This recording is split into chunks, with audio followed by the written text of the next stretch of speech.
Most important question और आपकी complete तैयारी कैसे 10 दिन में पूरी होगी, इस वीडियो में मैं आपको बताने वाला हूँ। वीडियो पूरा देखोगे तभी आपको सब कुछ पता लगेगा। डिस्क्रिप्शन जरूर चेक कर लेना।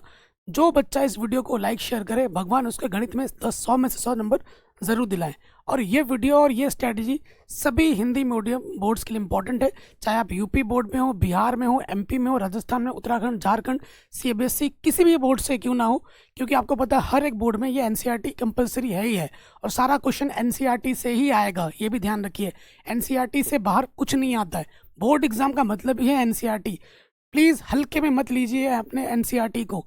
आप किसी भी बोर्ड से हो, राजस्थान, उत्तराखंड, झारखंड, यूपी, बिहार, कहीं से भी हो, आपका सारा क्वेश्चन 99% क्वेश्चन आपके एनसीईआरटी से आएगा। 1% क्वेश्चन आपके बाहर से आता है। कैसे क्या करना है आइए आपको बताता हूँ। सबसे पहले देखिए, 10 दिन मैंने पहले क्यों बोला है, अभी आपको 10 दिन सिर्फ जो मैं बोल रहा हूँ वो करना है। उसके बाद बाकी के जो 20 दिन है वो क्या करना है वो भी मैं आपको बताऊंगा। लेकिन पहली प्रायोरिटी है अभी जो भी मैं बता रहा हूँ उसको प्लीज़ दिल से आप कर लीजिए। और ये जो बचा हुआ समय है, प्लीज़ बच्चों स्कूल मत जाना। आपका जो ये जो समय है वो आपके सेल्फ स्टडी का है, आपके प्रैक्टिस का है। हर विषय के लिए, सिर्फ गणित के लिए नहीं, हर विषय के लिए आपको आपके सेल्फ रिवीजन पर, सेल्फ प्रैक्टिस पर ज़्यादा से ज़्यादा जोर लगाना पड़ेगा। ठीक है, नहीं तो बात नहीं बनेगी। ठीक है, सबसे पहले देखिए आपकी जो गणित है, आपके गणित में कितने किताब हैं? 2 किताब है। ठीक है ना, कितने किताबें प्यारे बच्चों? 2 किताबें, भाग 1, भाग 2। भाग 1 ज़्यादा आसान है, इसमें आपके 6 चैप्टर्स हैं। भाग 1 में कितने हैं प्यारे बच्चों? 6 चैप्टर हैं। और भाग 2 में आपके कितने हैं? 7 चैप्टर्स हैं। ठीक है, 7 चैप्टर्स हैं। अभी हमारे पास जो समय है वो समय क्या है, हार्ड वर्क करने का बिल्कुल नहीं रहा। ठीक है, हार्ड वर्क हमने पूरे साल भर किया, अभी हमारे पास बहुत समय कम बचा है, क्योंकि सिर्फ गणित तो नहीं पढ़ना है, हमें बाकी विषय भी पढ़ने हैं। बाकी विषय की तैयारी भी हमारे चैनल पर ऑलरेडी पूरी हमने करा रखी है, जाके देख सकते हैं। ठीक है, और सभी से निवेदन है कि हमारा एप्लीकेशन आ चुका है, प्लीज़ जाके ज्वाइन कर ले। एप्लीकेशन में जो भी कोर्सेज हैं उसको थोड़ा परचेज करके हमें सपोर्ट कर सकते हैं। देखिए कैसे क्या करना है, आइए बात करते हैं। सबसे पहले बात करते हैं स्मार्ट वर्क क्या करना है। आपको हर चैप्टर में मैंने टॉपिक्स और क्वेश्चन टिक करा दिए हैं। अगर आपको पुराने वीडियो देखना है तो देख लेना, अगर आप नई वीडियो की भी डिमांड करोगे तो वो वीडियो मैं बना दूंगा। इंपॉर्टेंट चैप्टर्स और इंपॉर्टेंट टॉपिक्स मैं आपको अच्छे से फिर से बता दूंगा। अगर आपको फिर से चाहिए तो मुझे बता देना कमेंट में। आपको वही करना है। सबसे पहले क्या करना है, देखिए सबसे पहले आपको हर चैप्टर के वो टॉपिक और वो क्वेश्चंस ध्यान से अच्छे से प्रैक्टिस करने एनसीईआरटी के। तो देखिए सबसे पहले आपको कुछ ध्यान देना है। देखो, बिना कॉन्सेप्ट के, बिना फॉर्मूले के आप क्वेश्चन तो लगा नहीं पाओगे। तुम रट तो सकते नहीं हो। तो जब भी आप कोई भी चैप्टर पढ़ने जाओगे तो उसमें आपके लिए ज़रूरी क्या है? आपका कॉन्सेप्ट। आपके लिए ज़रूरी क्या है? आपका कॉन्सेप्ट। मेन चीज़ क्या है? जैसे अगर मैं बताऊं चैप्टर में 1 में आ जाए स्वतुल्य संबंध क्या होता है, सम्मित संबंध क्या होता है, संक्रामक क्या होता है, अगर तुम्हें यही नहीं पता और तुम्हें बोल दूं कि भैया चेक करो कि यह स्वतुल्यता संबंध है या नहीं, तुम तो भाई रट्टा मार के जाओगे। तो जो जो चैप्टर में कॉन्सेप्ट वाला चीज़ है, तो कॉन्सेप्ट वाला आपने पढ़ते पहले देखना है कि भाई कॉन्सेप्ट वाला है। कोई क्वेश्चन है जैसे तुल्यता संबंध सिद्ध करने के लिए हर साल आता है, तो उसका जो कॉन्सेप्ट पहले वो सीखो। हर चैप्टर मैंने पढ़ा रखा है, ज़्यादा पूरा चैप्टर पढ़ने के लिए नहीं बोल रहा हूँ मैं एनसीईआरटी। अगर आपने रिवीजन कर लिया तो अच्छी बात है, नहीं किया है तो पहले कॉन्सेप्ट देखो और हर चैप्टर के फॉर्मूला शीट बनाओ। उसके बाद आपको क्या करना है, फॉर्मूला, ये 2 चीज़, कॉन्सेप्ट और फॉर्मूला आपको याद करना ही पड़ेगा, समझना ही पड़ेगा। इसके बिना बात तो बनेगी नहीं, चाहे किसी भी चैप्टर की बात करें। मेन चीज़ है कॉन्सेप्ट एंड फॉर्मूला, इसको आपको रिवीजन करना पड़ेगा, फिर से एक बार देखना पड़ेगा अगर दिक्कत है तो, जिस भी चैप्टर में। ठीक है, जिस भी चैप्टर में आपको दिक्कत है उसका कॉन्सेप्ट पहले सीखो, उसके फॉर्मूला याद करो सभी चैप्टर्स के।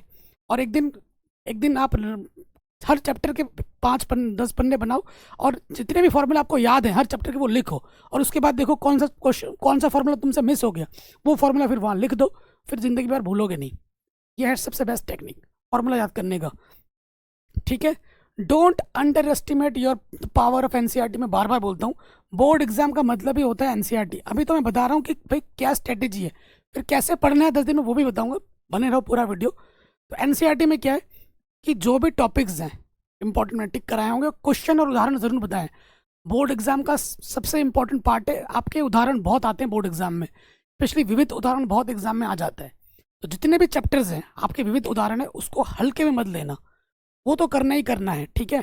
टॉपिक हो गए, क्वेश्चन हो गए, उदाहरण हो गए एनसीईआरटी के, जो भी मैंने टिक कराया। सारा नहीं भी कर पा रहे हो तो जो जो मैंने टिक कराया प्यारे भाइयों बहनों, वो आपको आना चाहिए, ठीक है। वो वहाँ से क्वेश्चन आएंगे ही आएंगे। उसके बाद आपको ज़्यादा से ज़्यादा जोर किस पे लगाना है? क्वेश्चन बैंक पे लगाना है।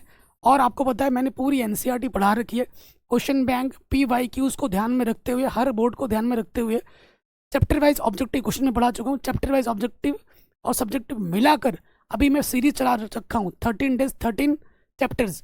उसको ज़रूर कर लेना। आपसे हाथ जोड़ के निवेदन है, आप अपने लिए नहीं कर रहे हो तो मेरे लिए कर लेना प्लीज़ भाई, मेरे लिए कर लेना। लेकिन 13 दिन का 13 चैप्टर वाला सीरीज प्लीज़ पूरा देख लेना। हर क्वेश्चन का अच्छे से प्रैक्टिस कर लेना, क्योंकि वहाँ से क्वेश्चन ज़रूर आएंगे प्लीज़। और बाकी मैंने सभी चैप्टर्स की ध्यान में रखते हुए ऑब्जेक्टिव सब्जेक्टिव पूरा प्लेलिस्ट बना दिया है, जाके देखिए। जैसा कंटेंट मैं दे रहा हूँ ना फ्री ऑफ कॉस्ट, कोई पेड में भी नहीं दे पाएगा, ठीक है। जो मैं किसी का नाम नहीं लेना चाहता हूँ, सभी की रिस्पेक्ट है, लेकिन कोई पैसा लेके भी आपको इतना अच्छा बढ़िया कंटेंट नहीं दे रहा है जैसा मैं आपको फ्री ऑफ कॉस्ट दे रहा हूँ, ठीक है। जाके देखिए, क्योंकि नेक्स्ट ईयर से मैं फ्री में नहीं पढ़ाऊँगा, आपको पता है, ठीक है। फ्री की कोई वैल्यू करता ही नहीं है, इसलिए मैंने पढ़ाना छोड़ देना है नेक्स्ट ईयर से फ्री में। तो अभी जब मैं पढ़ा रहा हूँ तो फ़ायदा उठा लो, बाद में ये मौका नहीं मिलेगा आपको। क्योंकि क्या पता कुछ दिनों के बाद ये जो चैप्टर सीरीज चला रखा है वो आपका प्राइवेट हो जाए, कि वो चीज़ आपको फिर एप्लीकेशन में मिले। तो जब तक मिल रहा है अच्छे से देख लीजिए, फिर बाद में दिक्कत हो जाएगी, ठीक है। एनसीईआरटी प्रैक्टिस ज़रूर करना है। क्वेश्चन बैंक को सबसे ज़्यादा वरीयता देनी है, ठीक है। और प्रैक्टिस ज़रूर करना। प्रैक्टिस का मतलब, अगर आप क्वेश्चन देख रहे हो, सिर्फ देखने से काम नहीं चलेगा। अगर आपने एक क्वेश्चन देखा है, अगर उससे मिलता जुलता क्वेश्चन दो तुमने खुद से नहीं बनाया है तो सब वेस्ट है। और वो क्वेश्चन देख के नहीं बनाना, खुद से सॉल्व करना है। जब क्वेश्चन खुद से बनेगा, खुद से सॉल्व होगा, तो अंदर से आवाज आएगी, हाँ मुझे आ गया है, ऐसा क्वेश्चन एग्जाम में आएगा तो मैं कर दूंगा, मैं कर दूंगी। जब तक ये आवाज़ अंदर से उस सब्जेक्ट, उस चैप्टर, उस टॉपिक से नहीं आ रहा है, तुम्हारी तैयारी बिल्कुल अधूरी है, ठीक है। और जब एक क्वेश्चन बन जाता है तो अंदर से जो खुशी मिलती है और जो कॉन्फिडेंस आता है वो अलग ही लेवल का होता है। ये मुझे बताने की तो ज़रूरत बिल्कुल भी नहीं है, ये तुम खुद जानते हो, ठीक है ना। तो ज़रूरी है प्रैक्टिस करना। आप बच्चे क्या करते हो, सर मैराथन लाओ, भाई मैराथन ला के क्या उखाड़ लेगा तू, कुछ नहीं कर पाएगा। सबसे बेस्ट होता है रिकॉर्डेड कंटेंट। जो टॉपर बच्चा होता है ना, वो मैराथन मैराथन के चक्कर में नहीं पड़ता। जो बेवकूफ़ बच्चे हैं वो बोलते हैं सर मैराथन लाओ, सर की वीडियो देखेंगे दिन भर लाइव बैठे बैठ के बेवकूफ़ की तरह। भाई प्रैक्टिस कर, खुद सेल्फ स्टडी करने का टाइम है। मैराथन मैराथन का चक्कर छोड़ दे, तेरे भलाई के लिए बोल रहा हूँ, ठीक है। अपना भाई है तू मेरा भाई, तेरे भलाई के लिए बोल रहा हूँ। जो मैं बोल रहा हूँ वो कर ले, मज़ा आ जाएगा। फिर प्रैक्टिस करो। जो क्वेश्चन नहीं आ रहा है फिर यूट्यूब में जाओ, चैप्टर खोलो, सर ये क्वेश्चन क्यों नहीं हो रहा है, क्या इसका मेथड है, कॉन्सेप्ट है, फिर देख लो। डाउट रहे तो उसको करो, निपटाओ, आगे बढ़ो। और हाँ, जो भी डाउट है उसको कल के लिए मत छोड़ो, भाई कल करूँगा परसों करूँगा, इस पे तो बिल्कुल बात नहीं होनी चाहिए। अब मैं 10 डेज़ का प्लान दे रहा हूँ। ये हमारी, मैंने आपको बता दिया किस तरीके से करना है। जब 10 डेज़ आप कर लोगे, 10 डेज़ में क्या करना है, कुछ मत करो। पहले स्टार्टिंग के 10 दिन में अपनी एनसीईआरटी प्लस क्वेश्चन बैंक कैसे करना है वो भी मैं आपको बताऊंगा।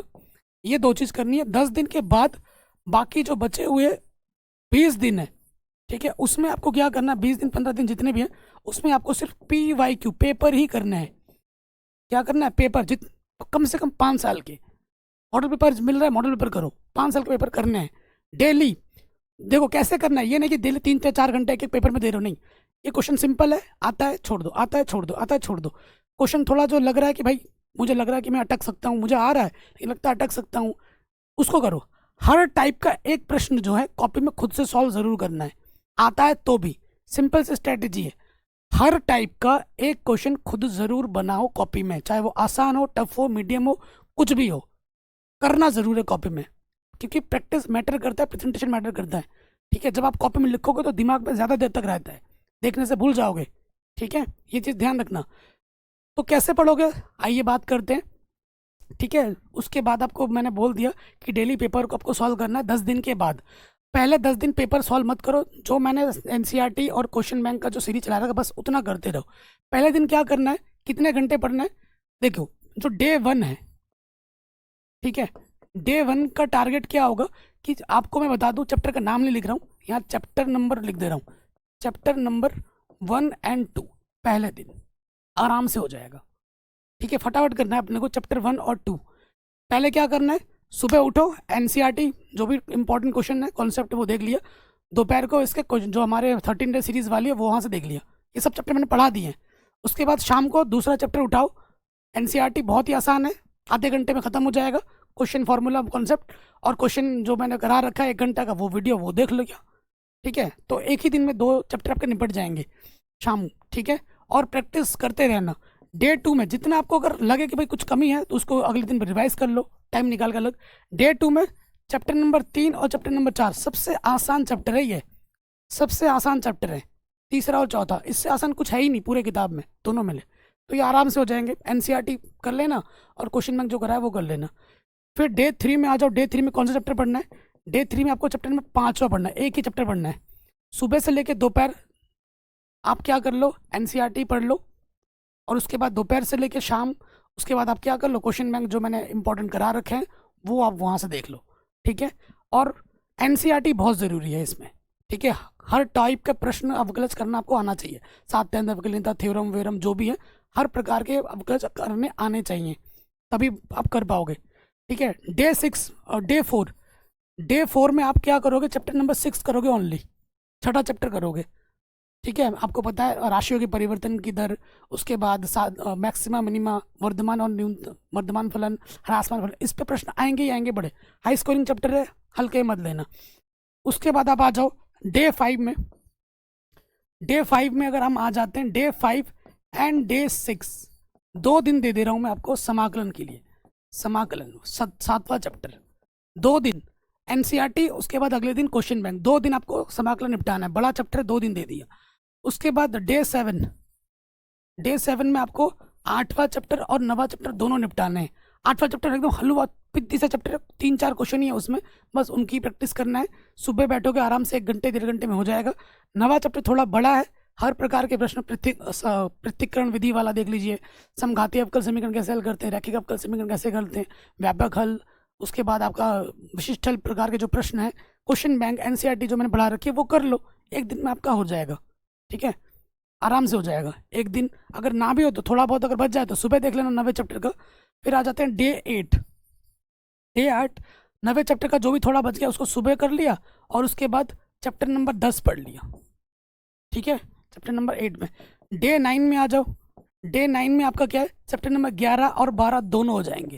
चैप्टर नंबर 11 बहुत ही छोटा सा चैप्टर है, छोटू सा चैप्टर है।